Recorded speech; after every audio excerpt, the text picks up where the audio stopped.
A boy, 15 years old, in a wheelchair, just trying to get to his friend's house with his Xbox. That's all it was supposed to be. A normal day. Until the sirens. Until the flashing lights. Until the voice that made his heart pound. Stop right there. From that moment on, it didn't matter who he was. It didn't matter that he had done nothing wrong.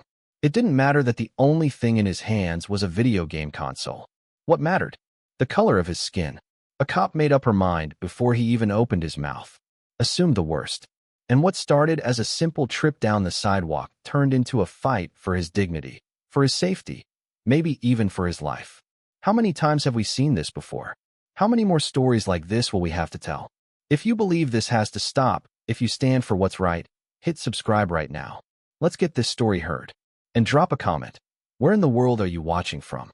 Now listen closely, because what happens next? It changes everything. Michael Porter had never known a world without barriers.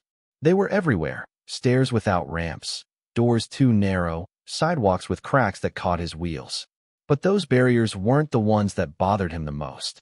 No, the worst ones were the ones he couldn't see. The ones that made people stare too long when he rolled into a store. The ones that made teachers speak slower to him, like being in a wheelchair meant he couldn't understand algebra. The ones that made cashiers watch his hands when he picked something up, as if he might suddenly decide to steal. He had felt those invisible walls his whole life. But today? Today was supposed to be simple. It was Saturday, and he had been looking forward to this all week. His best friend, Simon Walter, just got a new Xbox game, and they had plans. Big plans. Hours of trash talk, friendly competition, and escaping into a world where the only thing that mattered was skill. Michael wheeled himself through his house, grabbing his own Xbox to bring over. His mom, Lyra Franklin, was in the kitchen, flipping through legal files while sipping her coffee. She was always working. That's what happened when you were a civil rights lawyer. Justice never clocked out. Be home before dark, she called, not even looking up. And text me when you get there. I will, Michael said. She did look up then. Studied him the way only moms could. You sure you don't want a ride? Michael sighed. Mom, it's 3 blocks. Lyra pressed her lips together like she wanted to argue, but she didn't. She just gave a small nod. She worried. Always. And not just because of his disability. Because she knew what the world saw first when they looked at him. Michael rolled toward the door. That's when his dad stepped into the room. Captain Bowden Calhoun. A name that carried weight. He wasn't just a cop. He was the highest-ranking officer in their district. He had spent his entire career trying to fix the system from the inside. Trying to be the good one. The one who didn't turn a blind eye. The one who held his own men accountable. Michael loved him. But sometimes, he felt like his dad didn't understand his reality. Because no matter how much respect Captain Calhoun had on the force, none of that mattered when Michael was out in the world alone. You got your phone? His dad asked, crossing his arms. Yes. You sure? Michael rolled his eyes and patted his pocket. Dad. Calhoun nodded, rubbing his jaw. He looked tired. He always did. All right, he said. Be careful out there. Michael just shook his head and grinned. It's 3 blocks, Dad. What's the worst that could happen? That was the last thing he said before he rolled outside. The sun was bright overhead as he moved down the sidewalk, his Xbox balanced on his lap. The wheels of his chair hummed against the pavement. He knew every crack in this sidewalk by heart. Every dip, every uneven part that could trip him up if he wasn't paying attention. 3 blocks. That was it. As he moved through the neighborhood, he saw familiar faces. Mrs. Parsons was watering her plants. Mr. Foley was sitting on his porch, reading a newspaper like it was still 1995. For a moment, it felt normal. But Michael knew better than to let his guard down. Because normal never lasted. Being the son of a cop didn't make him safe. Most people would think that having a police captain for a dad meant Michael never had to worry about the police.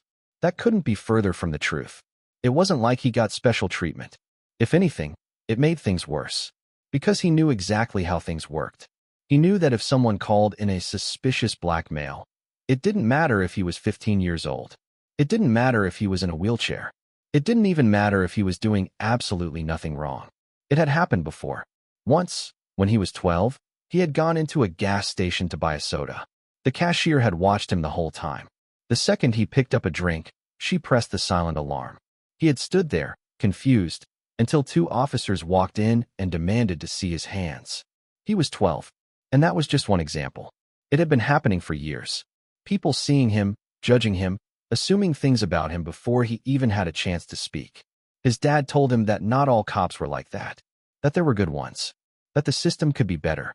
Michael wanted to believe that, but belief didn't change what had already happened. Today, though, he wasn't thinking about that. Today, he was thinking about Xbox. He rounded the corner. Simon's house was just up ahead. He was almost there. Almost. Then he heard it. A sharp, single blast of a siren. The kind that wasn't meant for an emergency. The kind that was meant for him. Michael's hands tightened around the Xbox. His breath caught. He knew that sound. He knew what it meant. His stomach dropped as the police cruiser pulled up beside him. Then came the voice. Stop. Stop right there. And just like that, a normal Saturday was over. The world felt quiet just moments before. The only sounds were the soft hum of Michael's wheelchair gliding over the pavement, the distant bark of a dog, and the rhythmic clicking of cicadas in the trees. Then came the siren. Short. Sharp. A warning. Michael's body stiffened. A police cruiser slowed to a stop beside him. The headlights glowed, casting long shadows across the sidewalk. His fingers instinctively tightened around the Xbox in his lap. His breath came faster, but he forced himself to stay calm. This wasn't new. He'd been stopped before. He knew the script. A car door swung open. The boots hit the pavement hard. Deliberate. Heavy. A presence meant to be felt. A woman stepped forward. Blonde hair twisted into a tight bun, uniform stiff and crisp. Her hand rested just inches from her holster, not quite gripping it, but close enough to send a message. Officer Penny Carroll. Her eyes locked onto Michael, not like she was looking at a person, but like she was scanning an object. A potential threat. A problem to be solved. Hey, stop right there. Michael's heart pounded. He swallowed the tension creeping up his throat and forced his voice to stay steady. Did I do something wrong? Carroll took a step closer, boots scraping against the pavement. I just have a few questions. What's your name? Michael. Do you live around here? Yeah, just around the corner. Michael tried to keep his face neutral, but inside, his gut twisted. He had been through this before. This was where it started, the casual questions, the pretend friendliness. But he knew where it was going. Carol folded her arms, glancing down at the Xbox. What are you doing with that Xbox? Michael blinked. I'm taking it to my friend's house to play. He tried to sound casual, nonchalant, but his pulse was racing now. Do you have a receipt for that? His stomach dropped. It was a Christmas gift. Carol cocked her head. So you don't have proof that it's yours? A lump formed in Michael's throat. He had heard this before. The subtle shift. The way her voice tightened just slightly. It was happening. I told you, it was a Christmas gift from my grandma.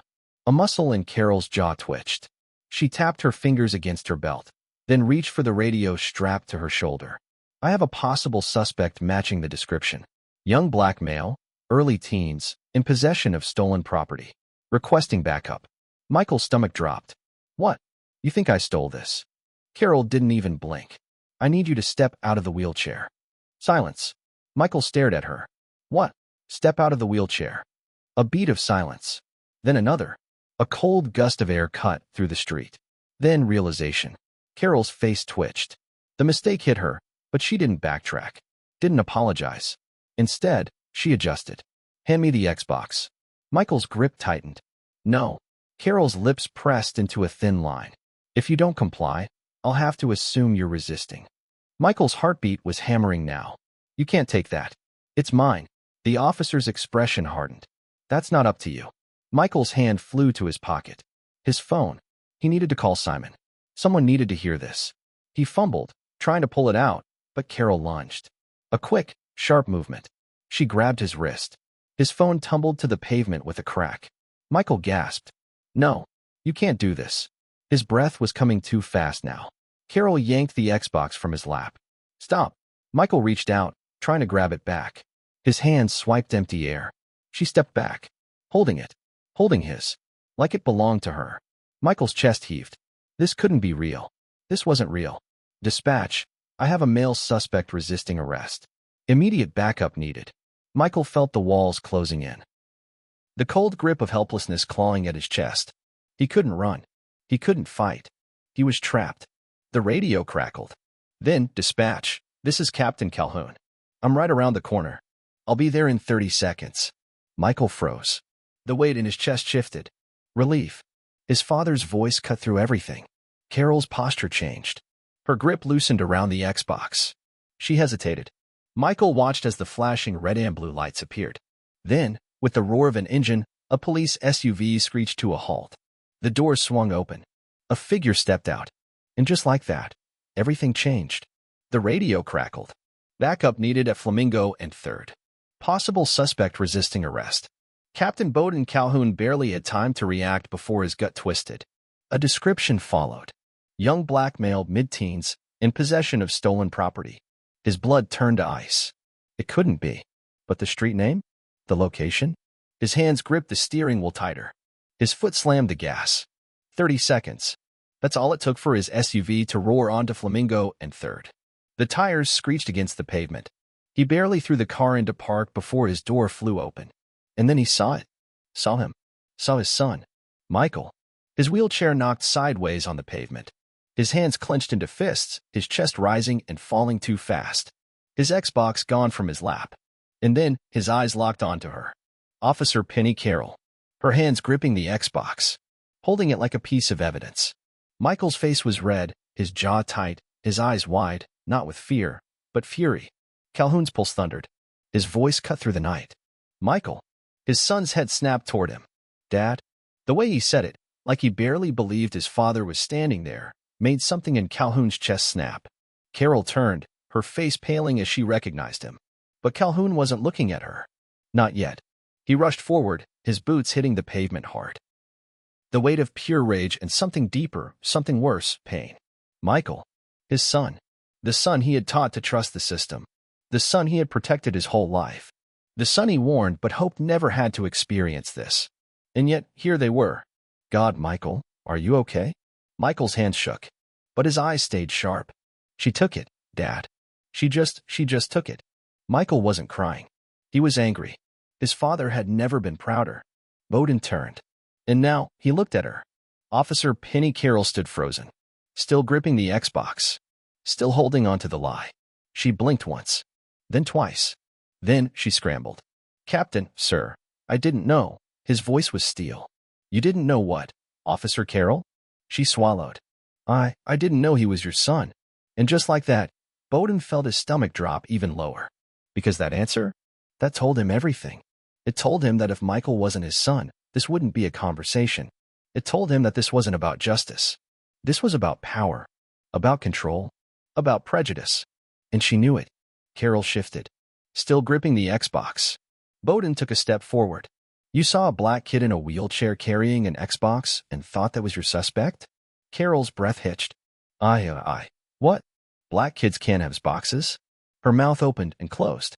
Michael stared at her now, eyes burning, because there was nothing she could say, nothing to fix this. She assumed. She took. She humiliated. And now? She had to face it. Bowden's voice dropped lower. Do you have proof that this Xbox was stolen? Carol's throat bobbed. I called for backup. I was going to verify. Oh, you were going to verify? After you already stole my son's property? After you already called him a suspect? Silence. Dead. Cold. Carol's grip on the Xbox loosened. She knew. She was done. And Bowden? He knew what had to happen next. The world around them stood still. The street. The houses. The blinking red and blue lights. The Xbox, now hanging limply in Officer Penny Carroll's grasp. Nothing moved. Nothing except the anger simmering just beneath Bowden Calhoun's skin. His voice was low, controlled. But inside, he was barely holding it together. Captain, this is your son? Carol's voice wavered, like she was only now realizing the weight of what she had done. Bowden's eyes, sharp as steel, cut through her. Yes, my son. Every syllable landed like a punch. Now tell me what exactly you think you're doing? Carol's throat bobbed. She let go of the Xbox like it was burning her hands. It dropped with a dull thud onto Michael's lap. Michael grabbed it, his fingers tight. He didn't speak. He didn't have to. His father was about to do all the talking. Carol took a half step back. I didn't know, she stammered. Bowden took a step forward. His voice dropped, deep and dangerous. Did you even verify he was a suspect before attacking him? Silence. Carol's jaw tensed. Well, no. I saw a black kid with an Xbox and Bowden's eyes burned. His fists clenched. And that was enough for you? The wind picked up. A car passed by, slowing just slightly because the whole street could feel it now. The weight of what was happening. Michael sat still, watching, because he had seen this play out before. Just not like this. That's all it took? Bowden's voice rose. Tension erupted. Carol's breathing turned shallow. I was just doing my job, sir. Your job? Bowden's voice sliced through the air. Your job is to protect this community. Your job is to uphold the law. Your job is to ensure justice. And what did you do instead? Carol's face drained of color. Sir, you saw my son. A black teenager in a wheelchair, carrying an Xbox.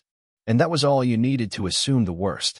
Michael stared at her now, expression stone cold. Because this was it. This was how it always went. Bowden's voice dropped lower. Do you know how many times this happens? How many kids get treated like criminals just for existing? Carol's breath came faster. She was losing control. I made a mistake. Her voice was small now. Bowden shook his head. No. You made a choice. She swallowed. Hard. It won't happen again. Silence. The words just hung there. A weak plea. An empty promise. Bowden exhaled. You're right. He nodded once. It won't. Carol froze. Then as she understood, her lips parted. Her breath hitched. Captain, as of this moment, Officer Penny Carroll, you are fired. Her face went blank. No outrage. No protest. Because she knew. Bowden extended a hand. Badge. Gun. Keys. Carol's hands shook as she unfastened her badge. The metal glinted under the streetlights. She placed it into Bowden's outstretched palm. Then she reached for her gun. Her fingers hesitated on the holster. She had never felt so small. She pulled it free, handed it over. Then, her keys. The metal clinked against Bowden's fingers. Carol swallowed again. Her mouth opened, but nothing came out. Then as she whispered, How am I supposed to get back to the station? Michael laughed. Short. Hollow. Bowden's lip curled. You have legs. He took a slow step forward. Start walking. The ultimate walk of shame. Penny Carroll turned and walked. The world hadn't changed in that moment. The stars still hung in the sky. The street lights still flickered. The wind still carried the sounds of a city that had already moved on. But for Michael, everything felt different. For the first time in his life, he had watched justice happen in real time. No excuses. No cover-ups. No one telling him to just let it go. For the first time, someone with real power had said, enough. Bowden crouched in front of him, one hand gripping his son's shoulder, the other reaching for his wheelchair.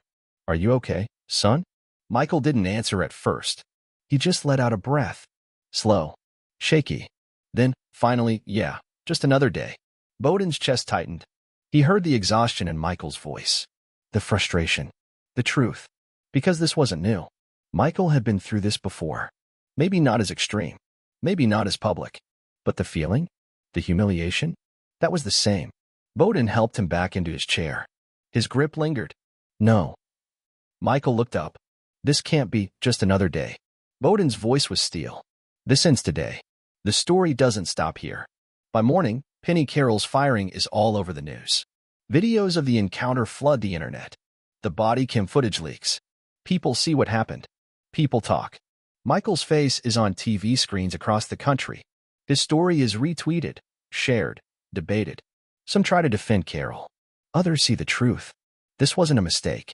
This was what happens every day. But this time, the right person had been watching.